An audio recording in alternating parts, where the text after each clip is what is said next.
किशोर तिवारी ठीक है, जवाब किशोर जी, जवाब। इस दुष्कर्मों में एक जैसे शामिल है। किशोर जी जवाब। देखिए, इनके पास एक भी सबूत हो कि ठाकरे परिवार ने एक भी पैसे कहीं से लिए हैं तो ये बताए। तुम्हारे चैनल पर आकर हमारे पे गंभीर आरोप लगा रहे हैं। इन्हें कोई नैतिक अधिकार नहीं है। हमारे मुख्यमंत्री नागपुर से आते हैं, अपने गृह मंत्री नागपुर से आते हैं, वो किसान के बेटे, वो ओबीसी है। इन्होंने विदर्भ के संजय राठौड़ का भी विकेट निकाला और इनका भी विकेट निकाला। ये हमारे खिलाफ साजिश करके महाराष्ट्र सरकार को डिस्टेबलाइज करना चाहते हैं। इनकी साजिश है और साजिश। अच्छा, इनकी तो साजिश है, ये आपके खिलाफ है, ये आपके खिलाफ है। एक सेकंड किशोर जी, एक एक करके सवालों का जवाब दीजिए। ये देखिए, ये इनकी साजिश है, ये आपके खिलाफ है। एक सेकंड। परमबीर सिंह की चिट्ठी, सचिन वाजे का एक उद्योगपति के यहां उनके घर के सामने बम रखना, ये सब कुछ इनकी साजिश है। पॉइंट नंबर 2, इस्तीफा ना देने का फैसला करना इनकी साजिश है। हाई कोर्ट में परमबीर सिंह का चले जाना, हाई कोर्ट का डिसीजन लेना इनकी साजिश है। मुख्यमंत्री उद्धव ठाकरे का खामोश बैठना इनकी साजिश है। स्पष्ट कर दे। देखो अमित जी, हाँ बताइए, एक एक करके बताइए, एक एक पॉइंट के बाद। हाँ देखिए, मैं बात करता हूँ। सचिन वाजे जो कांड कर रहा है, जो उसने कानून सचिन वाजे का अपॉइंटमेंट किसने करवाया? सवाल खड़ा होगा, सचिन वाजे का अपॉइंटमेंट किसने कराया? सारे इंपॉर्टेंट केस सचिन वाजे कैसे देख रहा था? एक एएसआई होकर वो कमिश्नर के साथ कैसे इंटरेक्ट करता था डेली? वो क्राइम ब्रांच उसी के अराउंड कैसे रिवॉल्व करती थी? ये सवाल उठेंगे। और जनता जब कोरोना से मर रही थी, वहां 100 करोड़ की उगाही का टारगेट दिया जा रहा था। और अब जब गृह मंत्री ने इस्तीफा दे दिया है, मुझे जवाब देने दो। हाँ जवाब देने दे रहा हूं। आपके पास जवाब है कहां? आपके पास जवाब है कहां? मैं बता रहा हूं ना। हाँ बताइए, बताइए, बताइए। मैं जवाब देने आया हूं। अगर आपकी सरकार में साजिश बीजेपी कर रही है, तो आपका इकबाल क्या है सरकार का? अगर सारी साजिशें बीजेपी कर रही है, तो आपकी सरकार का इकबाल क्या बचा है? मुझे बताइए अमित जी, तुम एक बेस्ट एंकर अवार्ड लेके बैठे हो। एक बात बताइए कि यहाँ किसने पैसे दिए और किसने पैसे लिए? एक पुरावा नहीं, एक प्रूफ नहीं, और एक तो इस्तीफा क्यों कराया? हाई कोर्ट में आप बोलते पैसे लिए नहीं, पैसे दिए, हम इस्तीफा नहीं देंगे, हम जांच का सामना करेंगे। इस्तीफा क्यों करवाया फिर? इस्तीफा क्यों करवाया अगर कुछ गलत नहीं था तो? इस्तीफा क्यों करवाया अगर कुछ गलत नहीं था तो? बताइए, इस्तीफा क्यों करवाया? क्यों लिखा गया सामना के अंदर कि सरकार की धज्जी उड़ रही है? ये क्यों लिखा गया सामना के अंदर? सामना किसका अखबार है? सामना किसका अखबार है? अरे बीजेपी महाराष्ट्र की छवि पूरी खराब कर चुका है। अशोक का सर, दिल्ली में रहते अनिल देशमुख, कैसा लग रहा है? अनिल देशमुख का राजी नहीं है। परमबीर, अनिल देशमुख, परमबीर या शिवसेना की यह सरकार महाराष्ट्र नहीं है, महाराष्ट्र नहीं है ये सरकार। महाराष्ट्र एक राज्य है जो रहेगा। ओके, शहजाद कुछ कहना चाहते हैं?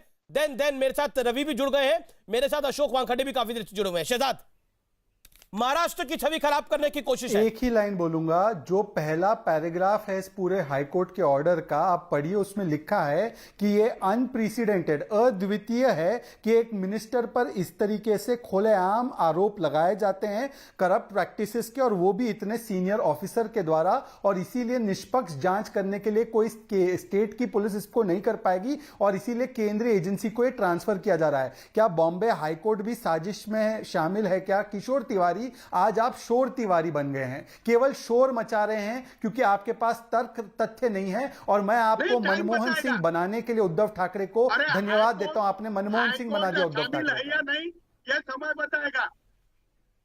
हाईकोर्ट शामिल है या नहीं, समय बताएगा। अरे हाईकोर्ट के ऊपर सवाल कर रहे हैं आप, क्या कर रहे हैं सर? आप दिस इज सवाल आप कर रहे हैं। अरे शहजाद, सुप्रीम कोर्ट मैनेज कर रहा है। आप डरते नहीं, पर आपके अंदर कोई लोकतंत्र, कोई वो बाकी है या नहीं है? मुझे लगता है ऑब्जेक्टेड।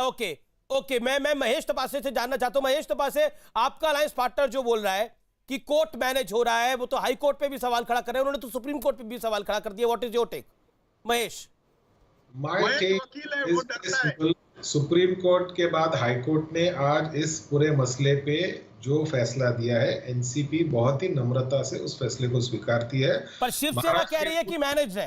सुन लीजिए मेरी बात अमित जी, महाराष्ट्र के भूतपूर्व गृह मंत्री ने इस आदेश के ऊपर अपना इस्तीफा दिया है।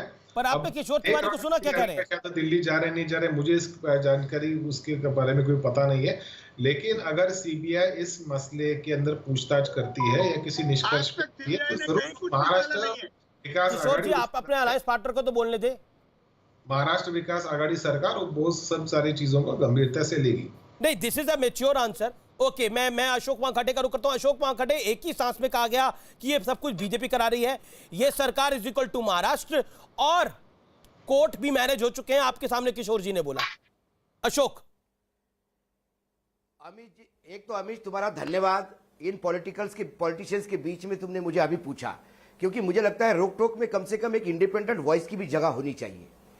भारतीय जनता पार्टी विपक्ष में है, विपक्ष हमलावर होगा, विपक्ष अपना काम करेगा, लेकिन सत्ता पक्ष यदि लूज बॉल देगा तो विपक्ष छक्का मारेगा। सत्ता पक्ष गलतियां करेगा तो विपक्ष उसको छोड़ेगा नहीं। विपक्ष का काम भारतीय जनता पार्टी कर रही है, इसलिए भारतीय जनता पार्टी पे आरोप लगाना गलत है। लेकिन साथ में मैं ये भी उतना ही जोर शोर से कहूंगा कि महाराष्ट्र को बदनाम करना भी उतना गलत है, क्योंकि मैं दिल्ली में बैठा हूं, मैं ऐसे कई राज्य गिनाता हूं जहां लॉ एंड ऑर्डर महाराष्ट्र से भी बुरी है, जहां भ्रष्टाचार के केसेस महाराष्ट्र से भी ज्यादा है। इसके मायने ये नहीं कि महाराष्ट्र में जो हो रहा है वो सही नहीं हो रहा है, महाराष्ट्र में बहुत गलत हो रहा है, क्योंकि महाराष्ट्र की एक छवि है। पॉइंट नंबर 2, ये जो बार बार बोला जाता है कि सोनिया सेना अनहोली सरकारें हैं, तो ऐसी देश में कई अनहोली सरकार बीजेपी ने भी बनाई थी, जहां सत्ता का समीकरण बैठता है एक हो जाते हैं, और सत्ता का मक्खन खाने के लिए चाहे बीजेपी हो कांग्रेस हो, मैं दोनों को भी कटघरे में खड़ा करता हूं। यदि हरियाणा में सरकार है तो चौटाला और बीजेपी ये भी कोई दोस्त नहीं है, चुनाव के पहले एक दूसरे को भ्रष्ट करने वाले साथी हैं। तो ऐसा ही महाराष्ट्र में हो रहा है, इसमें जनता का नुकसान हो रहा है, इसमें लोगों का विश्वास सरकार से उठ रहा है। कुछ कहना चाह रहे हैं? पुलिस यहाँ पे एक गैंगस्टर के जैसा काम कर रही है, यह दुर्भाग्य है मुंबई का। Okay, Shehzad Poonawalla, respond to Ashok जी।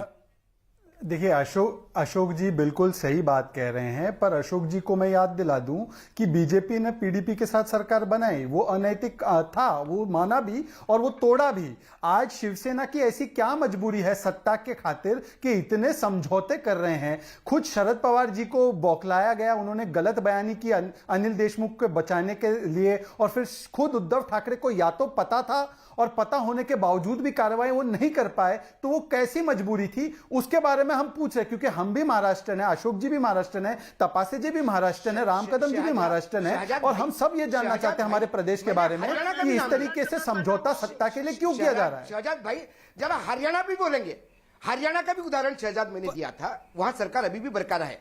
मैं बार बार कह रहा हूं, मैंने राम कदम की लिखी गई है डीजीपी द्वारा महाराष्ट्र में, वहां बिल्कुल महाराष्ट्र में लॉ एंड ऑर्डर, हरियाणा में डीजीपी द्वारा अनिल विज वहां के गृह मंत्री है, उनके खिलाफ कौन सी चिट्ठी लिखी गई है कि यहाँ 100 करोड़ की या 500 करोड़ की उगाही का मामला आया? मुझे कोई और दूसरा राज्य बताइए जहां पर ये ऐसा मामला आया हो। सवाल है विज साहब ने वहां ट्रांसफर